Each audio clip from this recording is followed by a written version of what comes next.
I want to first of all acknowledge the PNW folks that came out to the shows last week.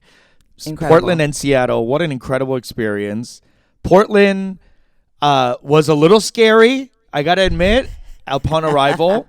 It was very scary. But the show was incredible. I loved Helium Comedy Club. What'd you think of that comedy club? I loved the club. I mean, the city itself was like a weird mashup between a sleepy vacation coastal town, like the Pacific Northwest answer to Cape Cod, the Pacific Northwest answer to like the most quaint parts of any part of the Northeast, Montreal, Quebecois, like, all of it. But then add in San Francisco's homeless problem. Absolutely. And like the Bible Belt or coal mining towns, like depressive energy. Yes. It felt like an old industry town that is trying to get back on its feet. Almost like every 30-year-old felt just sad. It felt sad. There was sadness in the air. I mean, this is the thing. I didn't realize this is definitely a trope now where hipsters, and it emanates from Portland, about hipsters that are sad. Dude, you guys are doing exactly what you want to do. You're eating all the best coffee. You're drinking the best coffee. You're having the most artisanal breads and cheeses. Yes. Let's lighten up. You're biking on the weirdest cycles. You're trying to get down to 0 wheels on these cycles. Zero wheels, 0 emissions, and 0 happiness. It was that. It was like, it's so cute, it's so quaint, and it's just everyone was unhappy. It was unhappy, but also like relaxed in a way that was not beatific. It was not Malibu. It was not welcoming, relaxed. It was no. Oh, y'all, you're relaxed because you're ready. You're about to go to war. It was like the night before a battle happens in one of those like medieval movies or like any kind of like old war movies where they're like, all right, gang, this is it. We got to get our shit together. It's like when the Romans are fucking their, it was very pre-purge. Yes. Pre-purge. And it was just a little... And again, maybe it's just because they're so relaxed. We interpret it as suppressed because we're both so amped up. East Coast. Yeah. East Coasty. That might be it. Our energy it wasn't a right match, the energy-wise, the city. No. But the comedy club was incredible. Helium was incredible. I understand why. The staff was great. Incredible. Like, I understand why it has the reputation it does inside of comedy as being an incredible club, rightfully so. The handling of do you want to talk about it? Do you want to get into it? Do you want to get into the heckler? Yes, please. So when we arrived in Portland, we did see a woman fully urinating on a Walgreens. Yes. Ass out. Yes. We talked about it. If you see or watch our reels, you know that we talked about it on stage in Seattle. But it was a rude, welcoming. Yeah. It was impolite, but we got a taste of the city, and it was as if like every person that was witnessing this had seen this every day of their lives. So no one was bothered by this. And I lived in SF, so like I have seen this type of behavior before, not just from the mentally ill, but from the citizens of said city, just kind of like meandering around the crazy. Yeah. And I haven't been around that type of like compact space of like Patagonia jacket, going to après work drinks, stepping over a stream of meth infused pee. Thick stream. And it was really seeing it that concerning. Way. Yeah, I mean, seeing it that way did make me recognize what my pee looks like, and because it did look like my pee. And seeing it that way really did put things into perspective for myself. I did drink water on this trip. I don't typically drink water. I almost finished a liter of water while I was out there. That's a lot for you. It's a lot for me. I almost finished it. I would You're say. a parched woman. So we get into Portland, and that was a rude awakening. And then we get to the club, and I didn't know this because these people came in during Unji's set, I believe. But no, they came in during our opener set. Yeah, Imani's sets. So they came. It was a white couple, and they were clearly sloshed. Like I had not experienced them yet. So you had experienced them first. Yeah, I did experience them first, and she was sloshed in a sort of way that was still. She thought she was helping, like where she thinks that because she can see me and I can see her, that we're having a conversation. Yeah, there's no one else in the room. There's no one else in the room, and she's like, "Go off, queen, do it." She's encouraging. She likes what I'm saying. She doesn't always agree, but she's willing to hear me out. And honestly, pretty open for a heckler. And she was holding a tiny chihuahua the entire time. Yeah.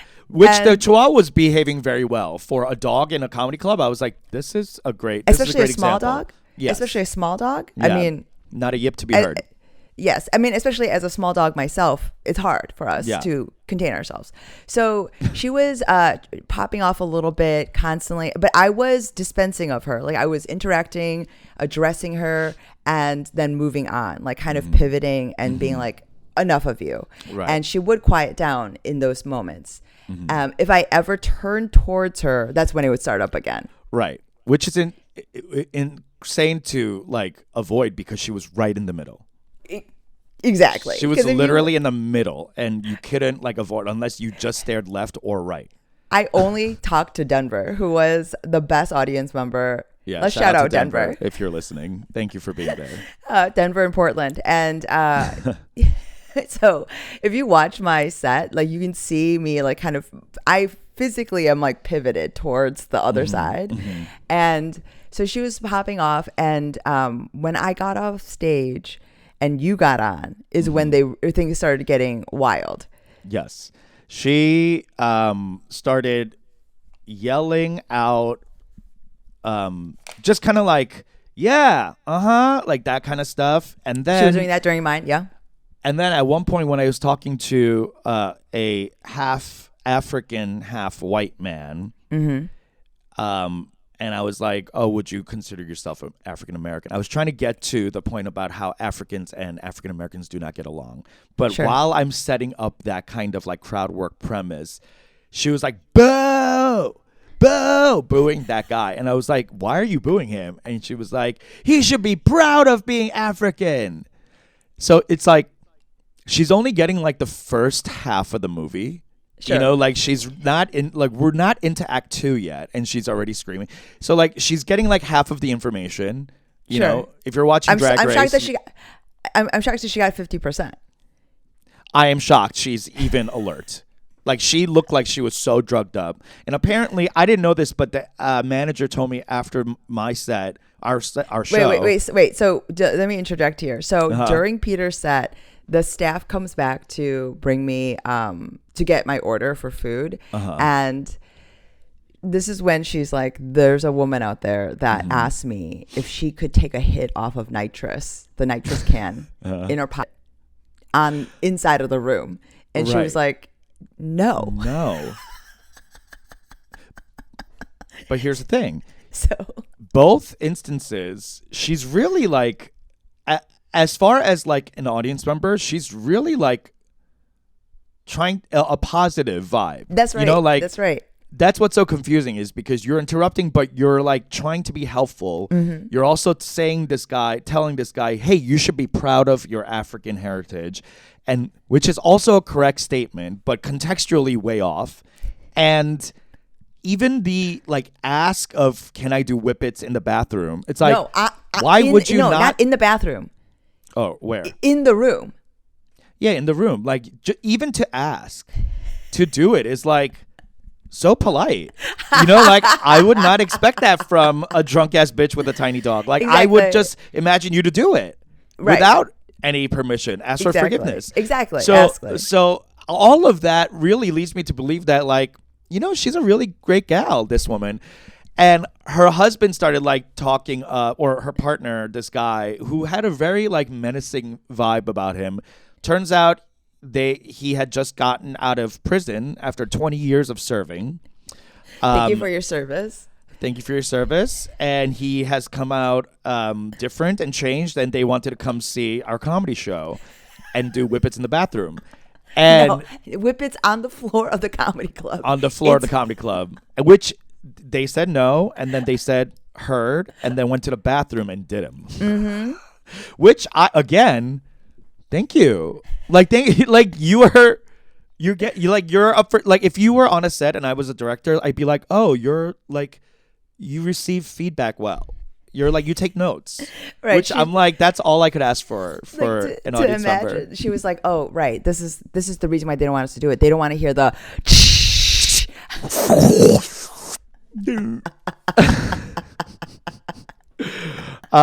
But it was wild to be heckled by this couple and this guy straight out of prison who was honestly looking at me like I was a piece of meat.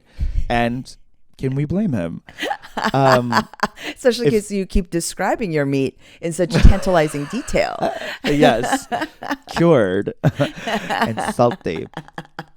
But yeah, it was. It ended up becoming a really fun part of the show. The whole audience was involved in the chaos of it.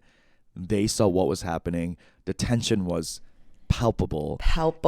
And people were nervous because it was a tightrope, because they also went to the bathroom together, came back different. Yes. Different. Like, energy-wise. Yeah. Yes. Whippeted plus something else. Like they were...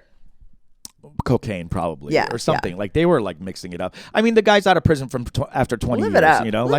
Live it up. And the fact that you came to Two Kim's One Pod Live, honey, you got taste. Okay, you might have objectionable actions, but your taste impeccable. All right, so Helium was amazing. Thank you, Portland. Seattle was also amazing in a different way, I would say. Mm-hmm. It was equally heckled. Y'all are wild out here. Y'all are crazy out here. Stay off the TikTok. You're getting too inspired by the TikTok. I mean, of course, we did get clips and we're going to be posting them because you're crazy. But don't let that be the reason you come out, honey. This is... Find validation. You're showing your ass. Yeah. You're showing your ass. Find validation in other ways, because this is it, though, truly. I was just talking about this in my class with my students, about the crowd work phenomenon, because it was a little divided in the room about people that enjoy it and people that really dislike it. And the students, as in they're students, so none of them are liking it as a comic. They're saying as a consumer of comedy. Yes. Okay, that's interesting to me. Yeah. That some people don't like it at all to watch it. And I was saying, is like, why is that? I was saying that you guys say this. Mm-hmm. I think, like, sort of in their mind, they understand that as a performer, this would be very disruptive. Yeah. And that ultimately, they're just like, what I told them, I was like, you say this, but ultimately you are rewarding this behavior. Like, you're liking it on TikTok, you're going to these people's shows, like, you're doing and rewarding this behavior, even though you may not like it in the room. Because ultimately, like, this is the thing. They also don't want to know what this person does for work.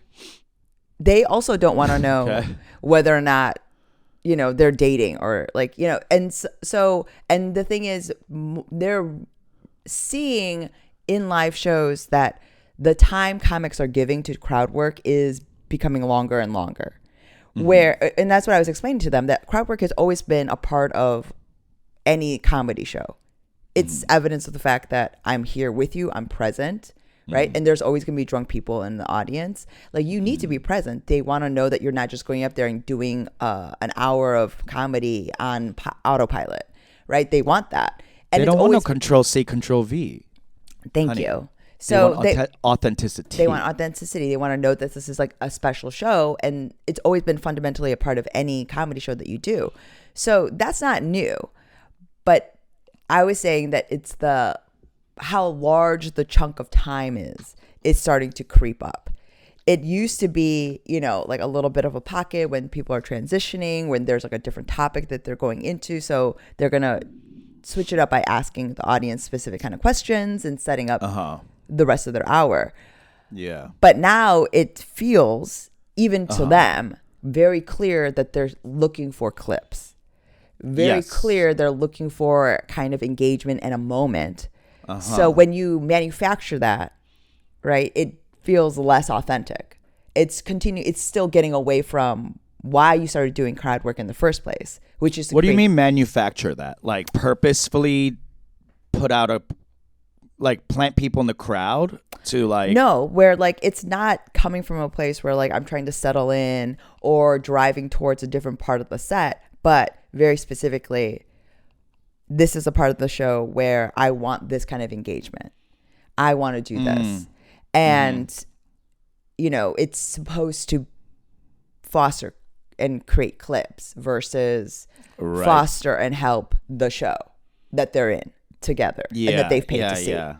And then the fact that it's becoming a longer and longer part of the show, you know this when you start pushing this idea that like when you're pushing crowd work and it's not necessarily working, but you need to find something. Then it starts to bleed in and it's kind of exhausting to the crowd as well, right? Like, so what do you do for work?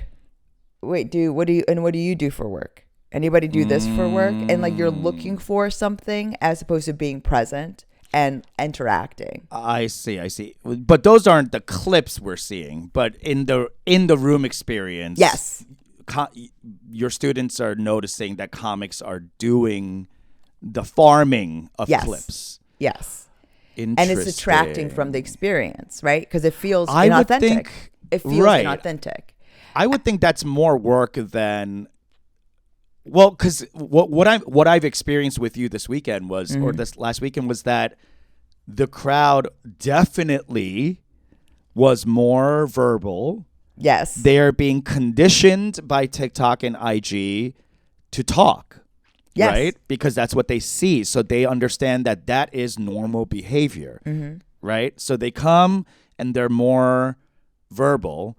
It pushed me personally back to a space where I want to say I got to do less material because of that reason. And that's what you're saying. Like it's becoming more of the show. Yes.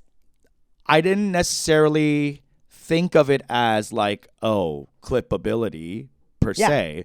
But now that this is happening, it's almost better because like for me, because like I do better with crowd work anyway.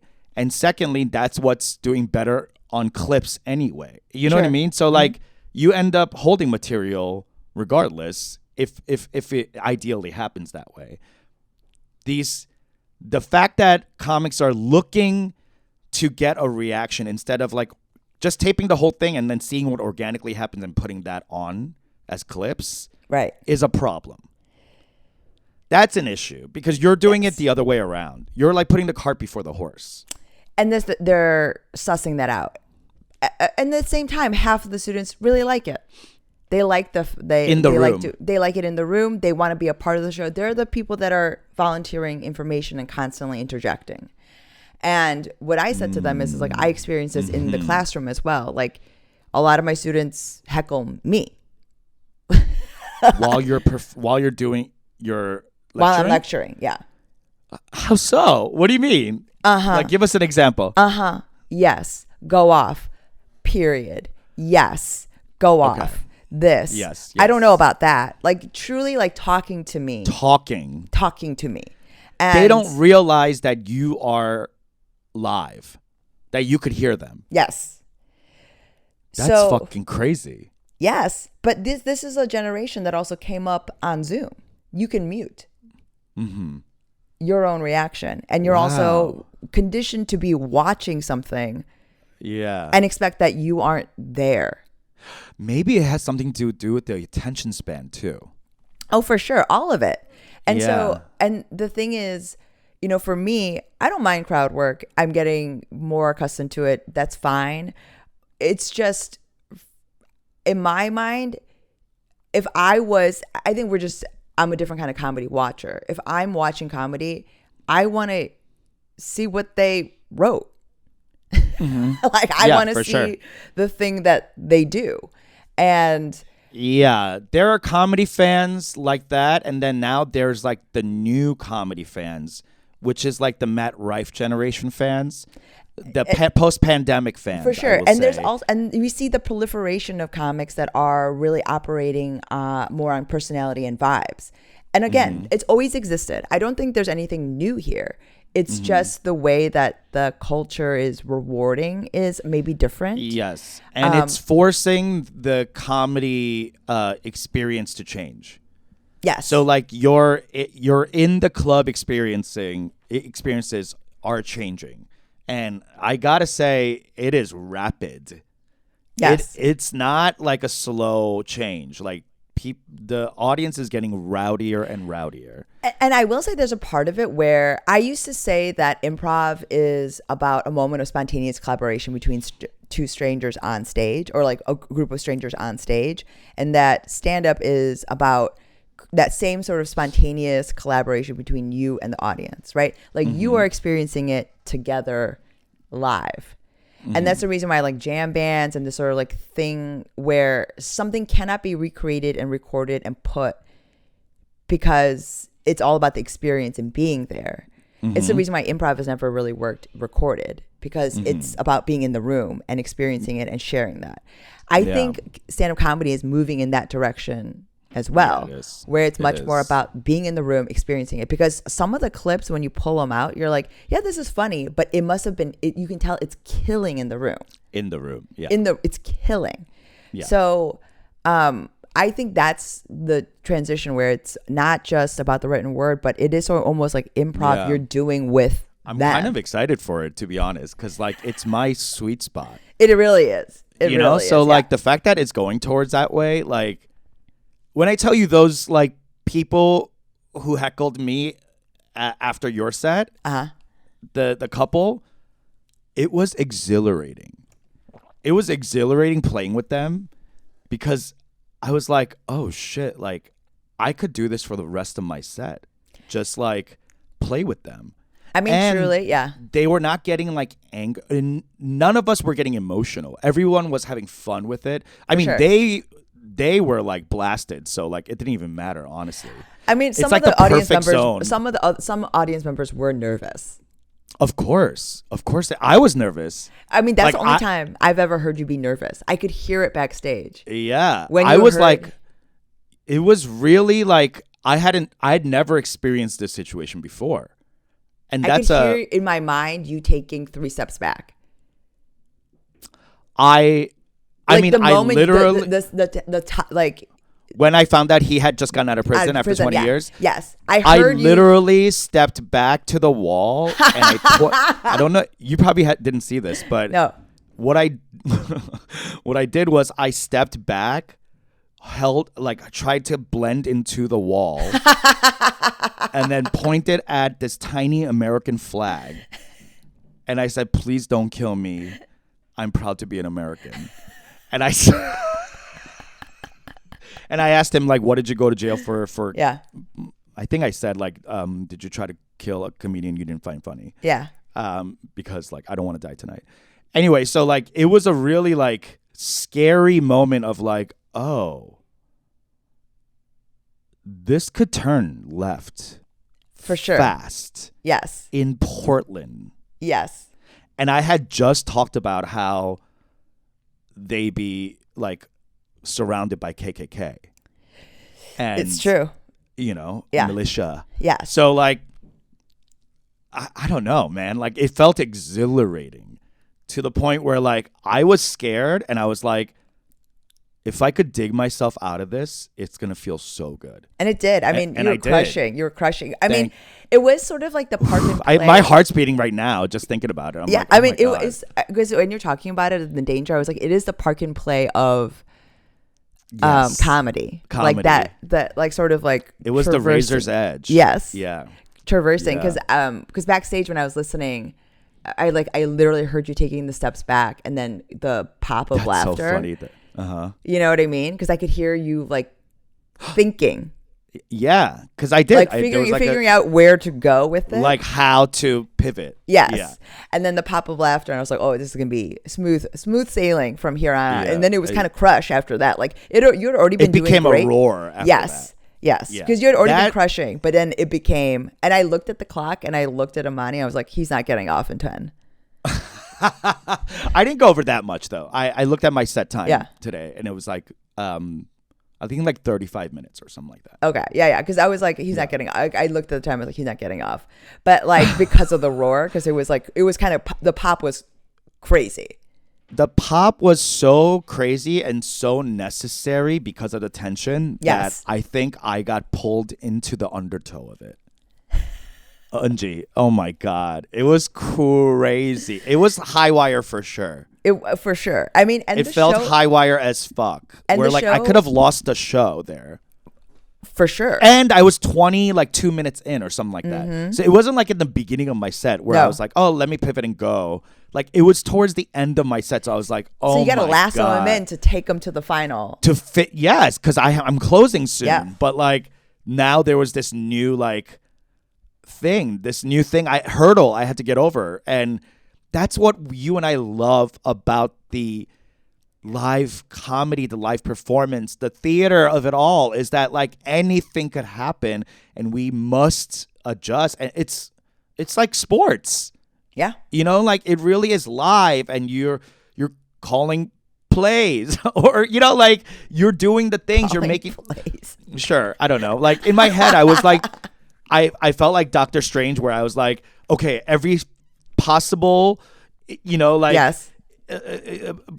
probability, what is the surefire way for me to get through this situation and ensure that everyone feels safe and good, as opposed to like me spiraling and being like, oh my God, this is an unmanageable, uncontrollable situation that I have lost the reins of, which those seconds that you heard me think Yeah. was the sliding doors moment of like either tank or take this to For sure. You know, It's either infinity. sink, or it was sink, swim, and you chose fly.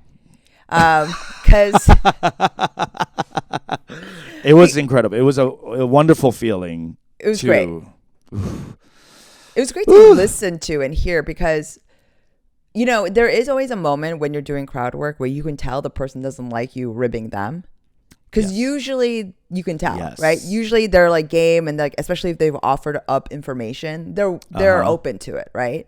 And that's a problem with when you fish too hard. You wind up getting responses from people that are reluctant, and but like you know the choice you made to make it about yourself, because that's generally the safer move when you Always.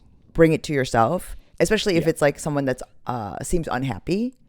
Yes. But other times Yes. the roasting them is great. People love it. It doesn't have to be a good. And This you is- gotta know. You gotta have dunchi to know that they have, because even people who take the roast well have a turning point. Yes. That's kind of like the audience too. Like the audience has a certain amount, and we're always trying to like skate on that line For sure. of like, is this too much? Is this too much? And the answer always is yes, but you're always pushing that next level of like, but how? What about this? What about this? Can I say that this is my observation with a lot of crowd work, is that because of the spontaneous nature of it, because it's happening usually, the audience and the experience rewards like you don't, the jokes and the quip does not necessarily need to be good. It just needs to be appropriate. It's much more conversational, the way that you can just be funny in person. And so in that way, I do think as a comedy fan, like that makes me feel worse. You know, I'm like, because that's why sometimes where I'm like, crowd work comedians have had a bad reputation, because it fills in the sort of like specific trope, and you don't necessarily have to be very good because you're just present. And like, as long as you have that skill, it's great. And again, I don't think people think it's bad, because that is an incredible skill in and of itself. You do have to be very present and very good, and like the corralling and control over a crowd is, it's clown stuff. Yes. Like, you really have to be connected.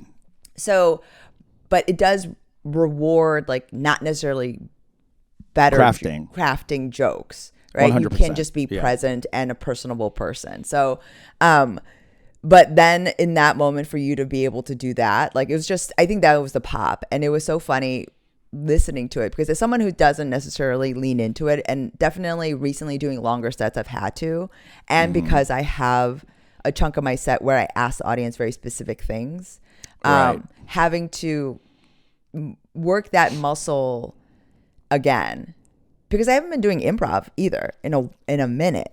And it feels in my mind that muscle. It is that muscle. Yeah. It's that muscle of like half being awake and half being asleep, and like kind of being like going with the like flow of the thing. Yes. And you have to be like so deftly in control and not in control. Like improv. Like you have to be in control, as in you know your choices. Yes. But you have to be so not in control where you're not married to those choices. I mean, you're in a river. You have a canoe. You're in a canoe and you have a paddle, but you can't go against the current. No. You can just steer. It only goes one way. Yeah, exactly. So and a lot of bad improv is you trying to steer upriver. Yeah. Like, we got to go this way or negate and whatever. Yeah, exactly. So, I mean, that is a muscle that for sure I am having to become reacquainted with. Because you're doing longer sets, that makes sense, because people don't have attention spans. They just want to get involved and talk back, and like, it's weird. And even inside of the set, you're resetting. Like, you have a different pocket and different chunk of stuff, so you have to transition as opposed to just going rote through everything. And I also think, for me, checking in helps. You remain connected as opposed to just sort of like going through everything. Because, and you know what's funny, Peter, is that like you talk about being in a dreamlike state. Some people experience flow as like a blackout, like where they don't remember being on stage. They kind of just like are so utterly in the moment. And then other people experience that, sort of describe it the same way, but they're experiencing just like kind of checking out and not being in the moment. It's just funny to me. Interesting. It's because I've talked to a lot of comics about this. A lot of artists think of it as blacking out and just being swept up into the flow. For sure. And I do think that is what it is. But other people describe it the same way when they are checked out and just doing the motions, where they don't remember their set because they were just saying it. So they describe the same thing. They describe the sensation the same, but the experience and what they're is very vastly different. Interesting. Right? Like, because I've talked to other comics about it, and it's like, for me, when I'm totally present, I feel just like that, like kind of there's the hum, and I feel tingle, and I don't like remember my set necessarily. If I'm just going through the motions, I almost see myself. Like, I'm having out of body, your head. I'm in my head. I can see me doing this material. Yeah. That's the worst place to be. Oh, absolutely. I hate that. And I like that's like a thing where that's the worst when place. That's when doing crowd work helps, so that you have to be present. Yeah, get back into your body. Get back into your body. Absolutely. Yeah, I think that's why I do it. Just so that I'm so utterly bored with my own thoughts. Even though you know what I mean? Like, who was saying this? I was watching a comic talk about this, about how like immediately as you work out a bit and it starts to work. Yes.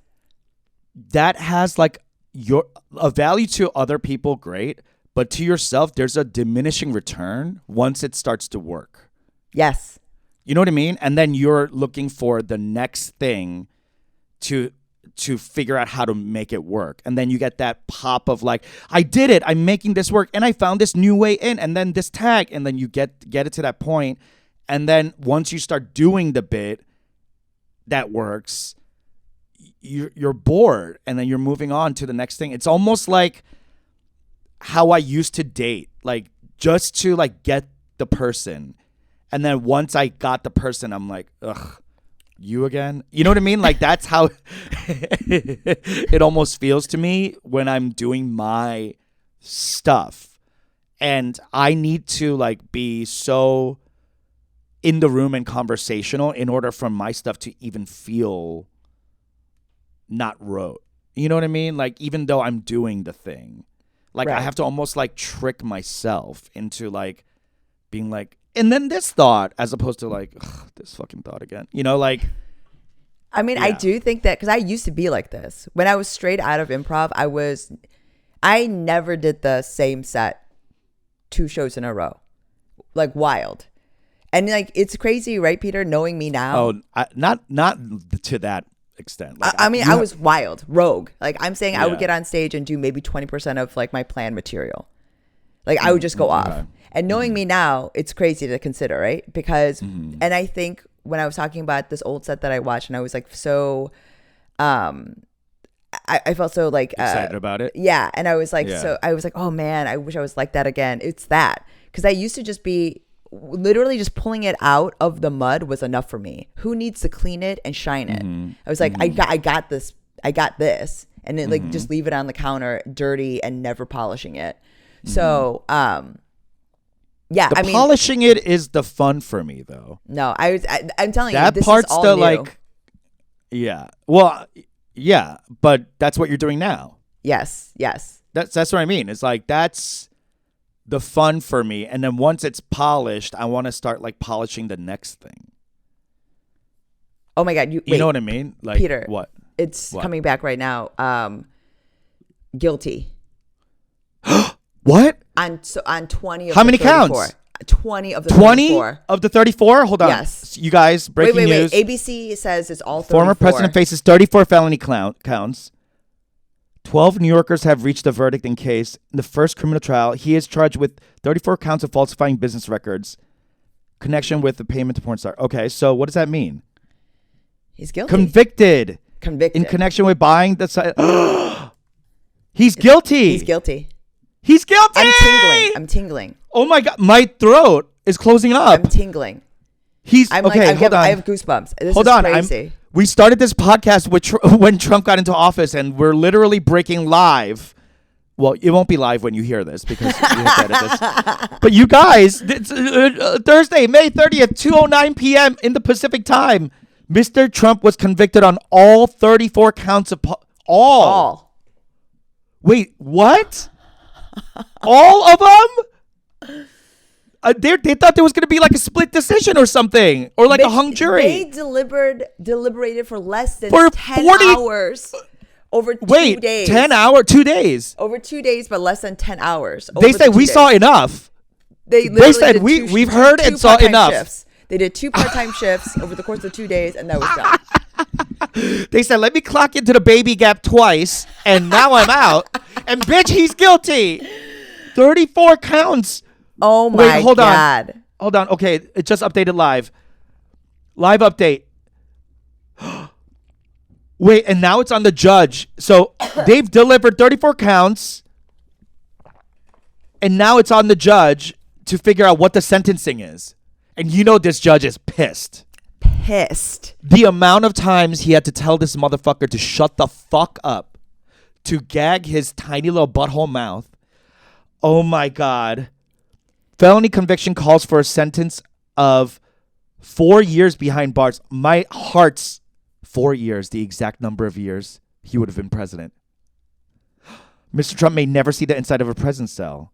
He could receive probation when he is sentenced. He is starting to appeal the verdict, meaning it may take years before the case is resolved. Still, the jury's decision is an indelible moment. Okay, so he might not go to jail. But I mean, to have a convicted felon as our president. still running for president for he's your still gonna party. be able to run for sure. Yeah, he's still gonna be Of able to run. course. Yeah. Because he's appealing. Yeah. This is huge.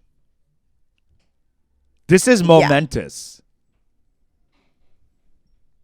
My heart's about to like beat out of my chest. I mean, the thing is, this is the unfortunate. Stormy did it. I mean, to me, a patriot. A goddamn American. That's what I mean. A patriot. Like I have spoken before about the patriotism of hoes before, and I think that I hope that someday when we move into this like post progressive sort of woke culture and we continue going, that we are able to take a day for the sluts of America, that we have a day of remembrance for all of those who have fallen, all of those who have laid down their lives literally for our country. I don't think we talk about it enough, and this is, to me, if we could have a Stormy Daniels day, we could have a slut day. May 30th needs to be the Stormy Daniels Day. Yes. Okay. Because I don't know that it's going to move. This is a Hoe for America Day. A Hoe for America. Okay. Hoe for democracy. Hocusy. Sure. Democracy.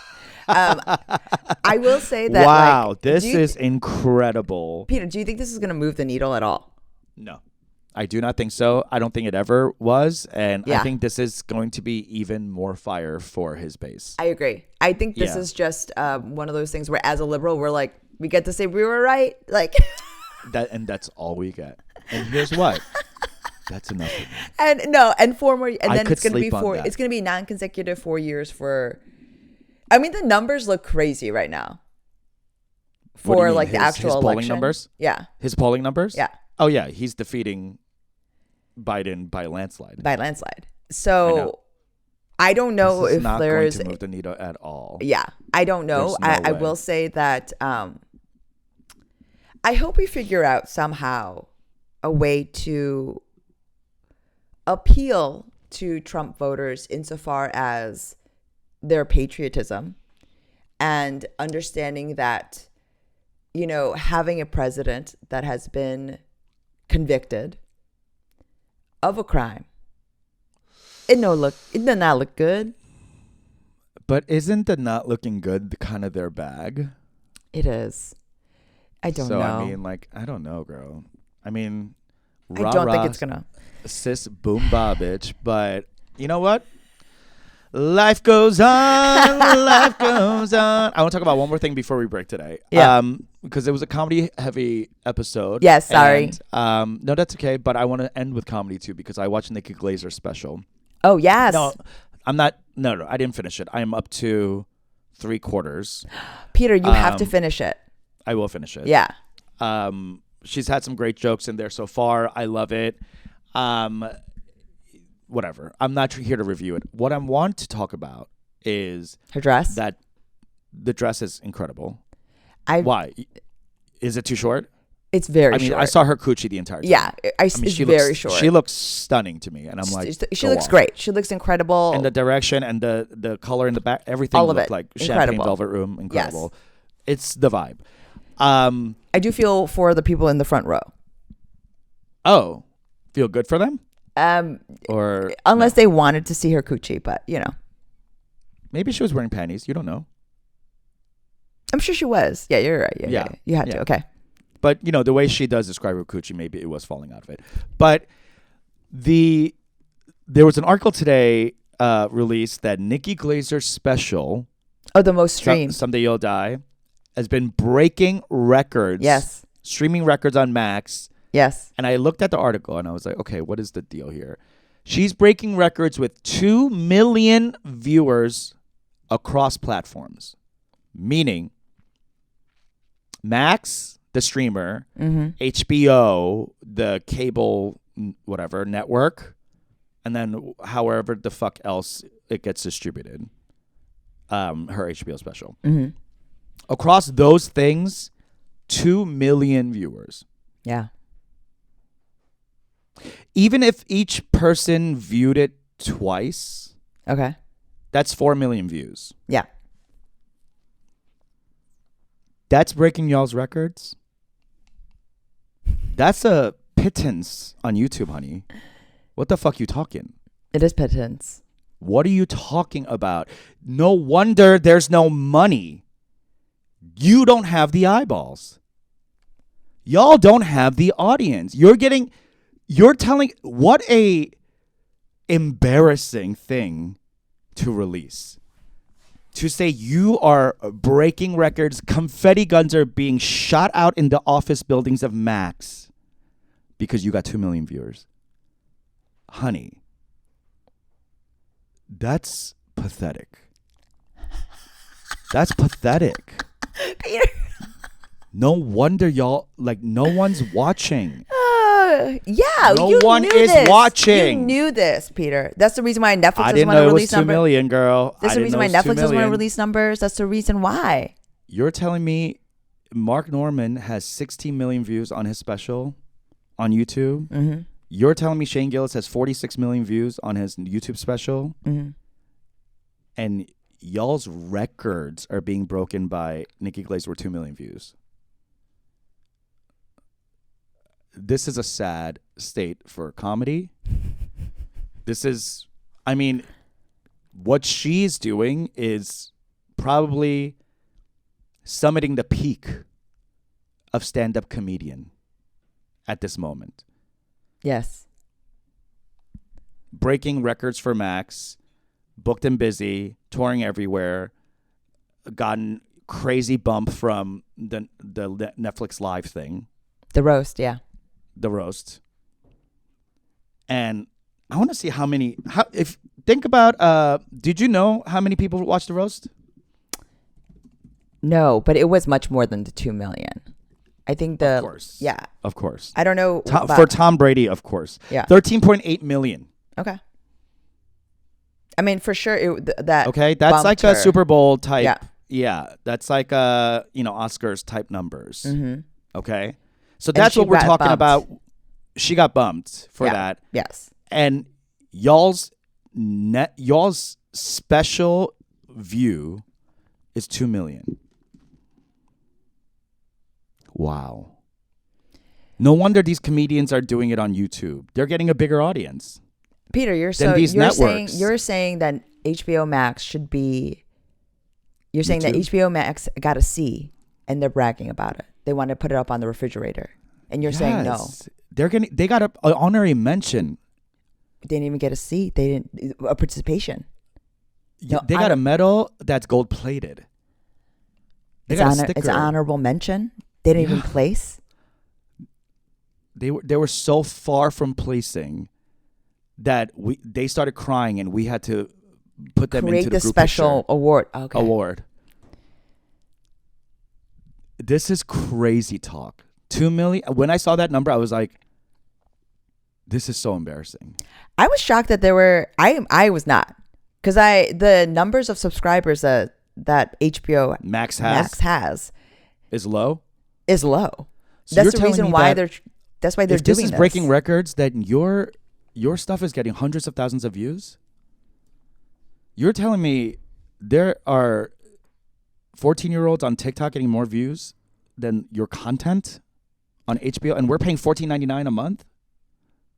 What the fuck is happening? Something's not adding up. I mean, the content on.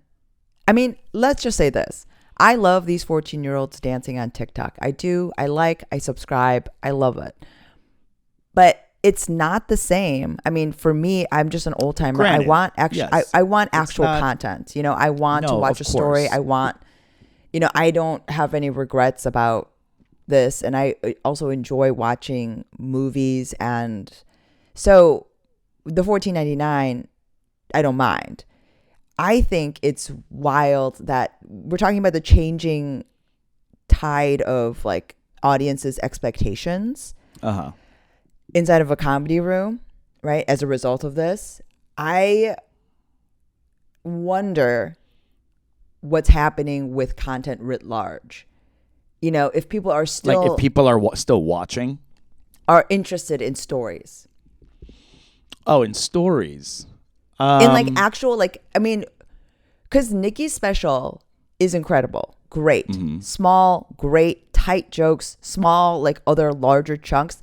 But you have to get to the end because this is her, I would argue, one of the most artful specials in a minute. Okay. You don't expect it. Okay. Like the way that she brings it all back is really, I was proud of her as like a comedian. I was like, oh, damn. Like, okay, she went for something. Right. But what are you saying? What about that? So there's that like expectation, and people have been trained to watch comedy in this way, and that's fine. And she's also like very digestible. She's also hot. Like all these things recommend her to be able to have like broken out a little bit like this, right? I'm talking about how I wonder if people are still going to be interested in like regular narrative things, you know, even with like dramas and shows and anything. Stuff like that? Yes, because even Nikki's I don't with think it, so. even Nikki's with like 2 million, right? That's like, you know, it seems. What does that mean about Hacks? How many people are watching Hacks? 60,000 people, and it's all industry people, right? You know what I mean? Like, you know, I was talking about like Shogun. I do this bit about Shogun, you know, and every time I do it, I like ask the audience like how many people are watching Shogun. Literally, I gotta say, less than a third. Less than 25% of the room. But this is what I mean. Shogun. Like there is like a widening gap between the industry and what people inside of these circles like, and then what real people are watching. And that's what I mean. That disparity is widening just as much as the wealth gap. And to me, that's a little unnerving because it used to be that content used to be the thing that would actually unite everybody. You know, like we all would actually watch the same thing on NBC. Like even if we have wildly different lives. We had no choices. I'm just saying, maybe there's too much choice. 100%. Maybe, way too much choice. Maybe Isis was right, you know? Like the Western plurality is a problem.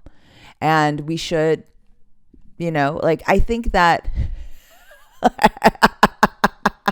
I'm not saying I am an ISIS fan. I'm saying the ideas are sound. There are good people on both sides. Like, I think that it's just, there is something about that is kind of unnerving. Like, when I realize that and I talk to people, like, so today, very strangely enough, talking about like coastal elites shit, one of my friends is writing a piece for the New York Times, and her editor very specifically wanted her to reach out to people in the Midwest.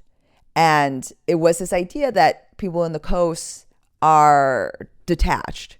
And in my mind, I'm like, yeah, but the Times is. And even if the people that even the people that this person would reach out to would be occupying the same sort of stratosphere. And the gap between all of it, it's, I don't know. It is sort of getting to me more and more. I'm becoming more and more aware of it.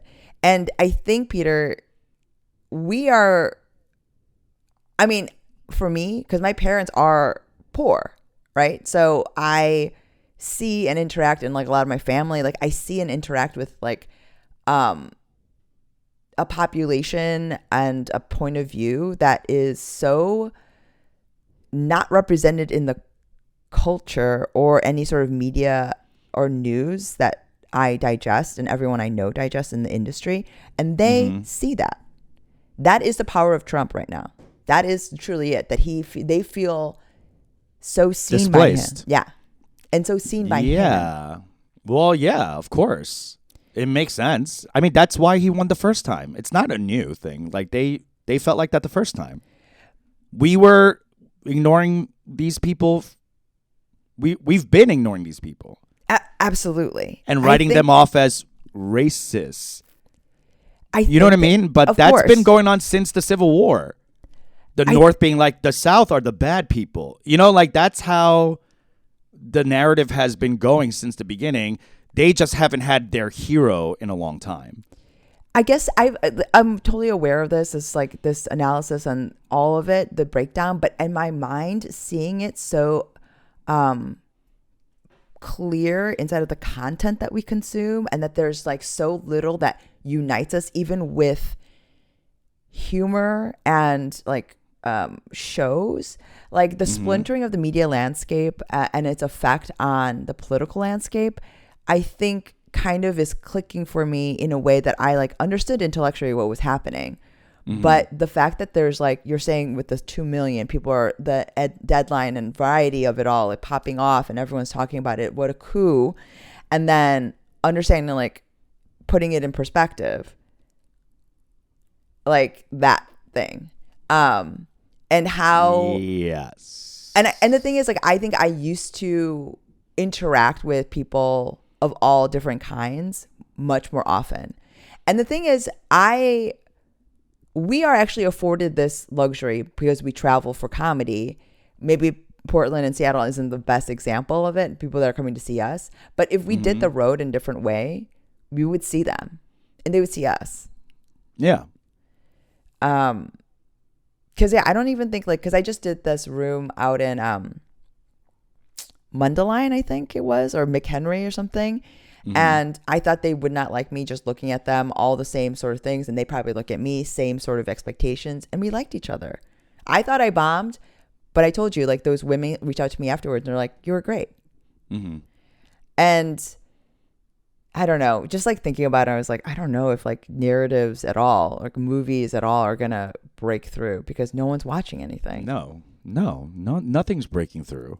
This Furiosa thing, this Mad Max sequel, they're like, oh my God, it's only made 13 million. I'm like, yeah, why did you think people were going to go watch, or prequel, why would you think people are going to go watch that? Like, the first one didn't do well. It got like, it did well afterwards, you know? Like, it's so like, I don't know. Here's what might unite us. Just a little bit of empathy for the Trump supporters is that, like, I get it. I understand that it's the classic, like, incel plight of no one is playing with me anyway. Right. I'm in the corner anyway. I'm not part of the crowd anyway. And yes, the left media, government, all of that is all like making decisions for a huge swath of people by the few, the rich and the glitzy. And most of us are fucking demoralized from that. It's not just the, you know, MAGA or whatever. Like, look at us. Like,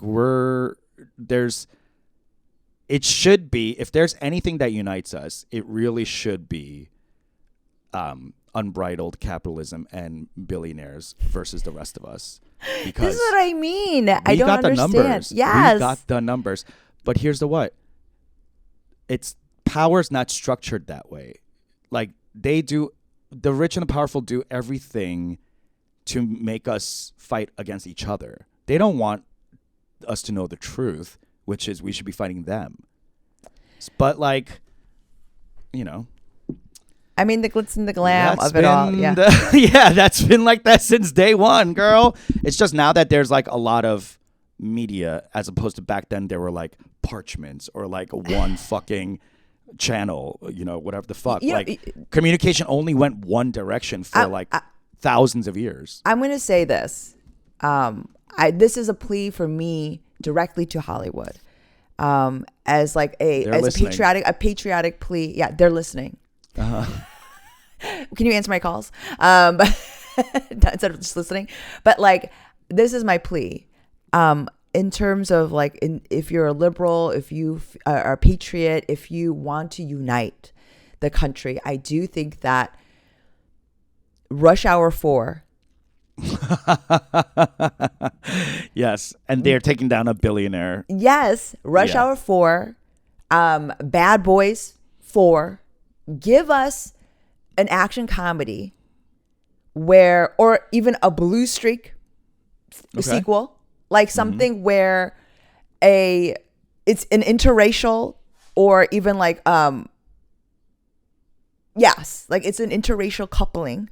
Rush Hour maybe is the one. Right? And they are combating. Lethal Weapon minus the anti-Semite. Yes. Lethal Weapon 7. Like, sure. We need an action comedy that is going to unite and sort of be a parable in modern times that we can layer on this narrative, and also wide swath, broad humor, because the thing is, and it's not stupid broad humor, right? None of these movies were dumb. They're just good and funny. You don't have to sacrifice any of the sort of loftiness and intelligence or the writing, but we're not going to be pushing any sort of agenda. We're just going to be good, wholesome, right? And we're taking down a billionaire. We're going to string them up inside of this movie. That's the agenda, I think. That's the agenda. So let's do that. So can we do that, Let's Hollywood? do that. Hollywood, can we do that? You go and you figure it out. Can we greenlight some movies about taking down billionaires? And yes. Make sure you put, Martin Lawrence or Chris Tucker. Will Smith. Chris Tucker. Somebody. Jackie Chan. You put in a goddamn movie star. Yeah. A movie star. Someone that can handle the grind of the press tour. Who's going to be great on panel. Okay. The Rock's not good enough. The Rock's not good enough. Give me a movie star. Someone that's going to go to China and do a good job. Be charismatic. Remind and them not what's ever what. talk about Taiwan. Because it'll sink sales. Someone that understands that. I want a goddamn movie star. Yeah. That's our plea. Only an action star will save us. Thank you. All right, folks. Thanks for listening. If you know of an action star or a Hollywood studio exec, please let us know in the comments. We'd love to get this agenda started. We're here to save the world. 2 Kims, 1 Pod. Check out the Patreon. Check us out on the road. And more videos to come. Thank you so much for listening. Bye.